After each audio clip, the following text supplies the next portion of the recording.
فرشتوں کے وجود پر یقین رکھنا مسلمانوں کے ایمان کا حصہ ہے، اور بالکل ایسا یقین جیسے اللہ کے رسول صلی اللہ علیہ وآلہ وسلم نے ان کے بارے میں بیان فرمایا۔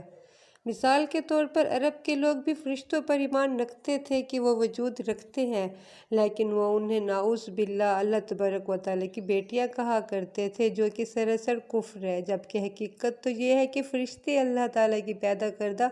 نورانی مخلوق ہیں، جنہیں صرف اللہ تعالیٰ کی عبادت اور اس کا حکم ماننے کے لیے پیدا کیا گیا ہے۔ وہ نہ مرد ہے نہ عورت، کیونکہ ان کے اندر نفسیاتی مادہ موجود ہی نہیں ہے۔ وہ اللہ تبارک و تعالیٰ کی عبادت اور فرما برداری میں نہ تو تھکتے ہیں اور نہ ہی انہیں بھوک لگتی ہے اور نہ ہی نیند آتی ہے۔ انسانوں کے ساتھ ان کا تعلق پیدا ہونے سے لے کر انسانوں کے مرنے کے بعد تک بھی ہمیشہ سے جڑا ہوا ہے۔ فرشتوں کی تعداد ان گنت ہے، جس کا کوئی شمار نہیں، لیکن 4 فرشتے ایسے ہیں جنہیں سب سے زیادہ اہمیت اور مرکزی حیثیت حاصل ہے، یعنی حضرت جبرائیل علیہ السلام، حضرت میکائیل علیہ السلام، حضرت عزرائیل علیہ السلام اور حضرت اسرافیل علیہ السلام۔ ہر ایک فرشتوں کو پیدا کرنے کا مقصد اور اس کی الگ الگ ڈیوٹی ہے۔ آج کی اس ویڈیو میں ہم بات کریں گے کہ حضرت اسرافیل علیہ السلام کی، جو کہ فرشتوں میں اللہ تبارک و تعالیٰ کے سب سے قریب موجود ہے، کیونکہ آپ کے اور اللہ تبارک و تعالیٰ کے درمیان صرف 7 پردوں کا فاصلہ ہے۔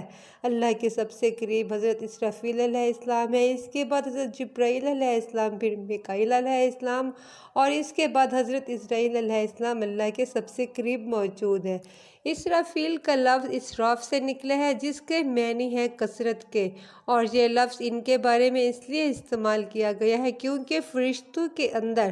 سب سے زیادہ حضرت اسرافیل علیہ السلام ہی کو اہمیت حاصل ہے، اور ان کے پر اتنے پھیلے ہوئے ہیں کہ ایک پر مشرق میں تو دوسرا مغرب میں ہے، تیسرے سے انہوں نے سر ڈھانپ رکھا ہے، جبکہ ان کا چوتھا پر 7ویں زمین کے نیچے ہے۔ اللہ تبارک و تعالیٰ نے جب انہیں پیدا کیا تو ان کی ذمہ داری سور پھونکنے پر لگا دی۔ سور ایک سینگ کی طرح دکھنے والا بگل ہے، جو آگے سے چھوٹا اور پیچھے سے بڑے سائز کا ہوتا ہے۔ اسے قدیم زمانوں کے اندر جنگوں سے پہلے بھی بجایا کرتے تھے۔ آپ کا منہ سور کے قریب ہے اور نظریں اللہ تبارک و تعالیٰ کی عرش کی طرف ہے کہ کب اللہ تبارک و تعالیٰ حکم دے اور سور پھونکنا پڑے۔ اسی لیے جب سے یہ پیدا ہوئے ہیں اسی وقت سے بنا پلکیں جھپکائے اللہ تبارک و تعالیٰ کی عرش کی طرف دیکھ رہے ہیں اور قیامت تک کھڑے رہیں گے۔ یہ سور شیشے کے موتی کا بنا ہوا ہے اور اتنا بڑا ہے کہ اس کے اندر اتنے سوراخ ہیں جتنے قیامت تک اس دنیا پر روحیں آئیں گی، اور کسی بھی ایک سوراخ سے 2 روحیں نہیں نکل سکتی،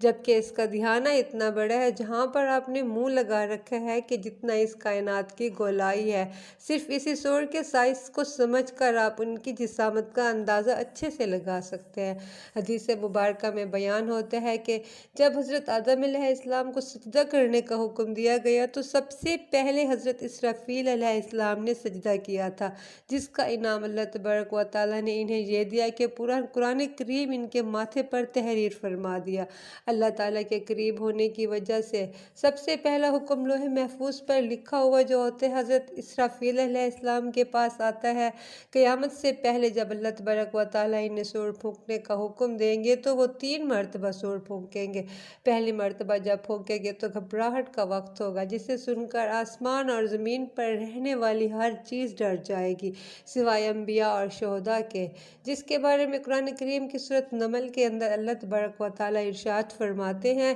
اور کیا ہوگا اس روز جب سور پھونکا جائے گا، ہول کھا جائیں گے وہ سب جو آسمانوں اور زمینوں میں ہیں، سوائے ان کے جنہیں اللہ تبارک و تعالیٰ اس ہول سے بچائے گا، اور سب کے سب کان دبائے اس کے حضور حاضر ہوں گے۔ اس وقت ہر چیز لرزا اٹھے گی، ہر چیز پر زلزلے جیسی کیفیت طاری ہو جائے گی، لوگ اس طرح سے بے ہوش ہونے لگیں گے جیسے نشے کی حالت میں ہوں لیکن دراصل نہیں ہوں گے۔ عورتیں اپنے بچوں کو بھول جائیں گی۔ یہ آواز اتنی خوفناک ہوگی کہ حضرت ابو ہریرہ سے روایت ہے، نبی کریم نے ارشاد فرمایا، اس آواز کو سن کر شیطان اور اس کے چیلے بھاگ کھڑے ہوں گے اور پناہ لینے کی کوشش کریں گے۔ وہ لوگ جو اس دنیا کائنات کو اور خود انسان کے وجود کو محض اتفاق قرار دیتے تھے، آج انہیں قیامت کا یقین ہو جائے گا، لیکن اس روز ان کے چھپنے کی کوئی جگہ نہیں ہوگی۔ وہ آسمان کی طرف دیکھیں گے تو آسمان انہیں کالے اور سرخ تیل کی مانند بالکل سیاہ ہوتا نظر آئے گا۔ زمین چھوٹے چھوٹے ٹکڑوں کی صورت میں ٹوٹ کر بکھرنے لگے گی، سمندروں میں آگ لگ جائے گی، یہ پھٹ کر ایک دوسرے سے جا ملیں گے۔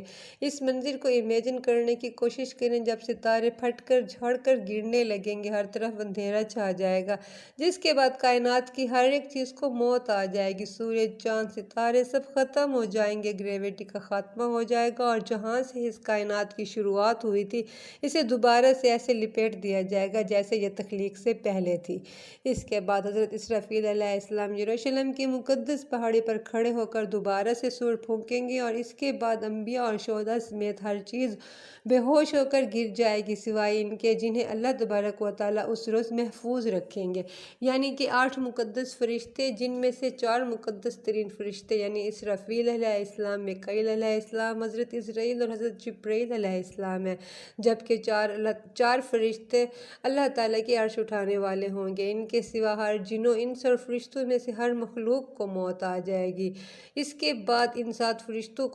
کی بھی روح قبض کر لی جائے گی، اور صرف حضرت اسرائیل علیہ السلام اور اللہ تبارک و تعالیٰ کی ذات باقی رہ جائے گی۔ اور پھر اللہ تبارک و تعالیٰ حضرت اسرائیل علیہ السلام سے فرمائیں گے کہ میں نے تمہیں کسی مقصد کے لیے پیدا کیا تھا، اور آج وہ مقصد پورا ہو چکا ہے، لہٰذا تو بھی مر جا، جس کے بعد ملک الموت کو بھی موت آ جائے گی۔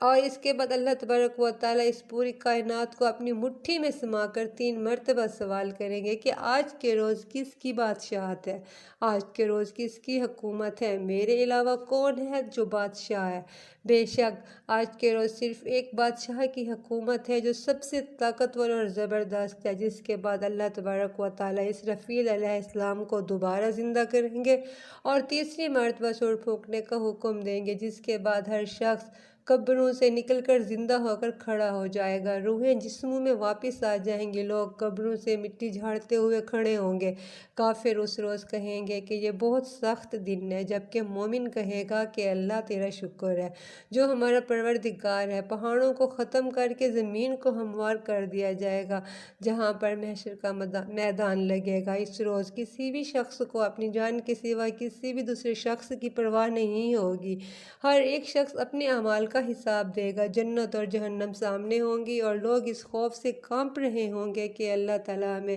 اس روز اپنے غیظ و غضب سے محفوظ رکھے، اور ہمیں یہ وقت آنے سے پہلے اپنے آخرت کی تیاری کرنے کی توفیق عطا فرمائے۔ آمین ثم آمین۔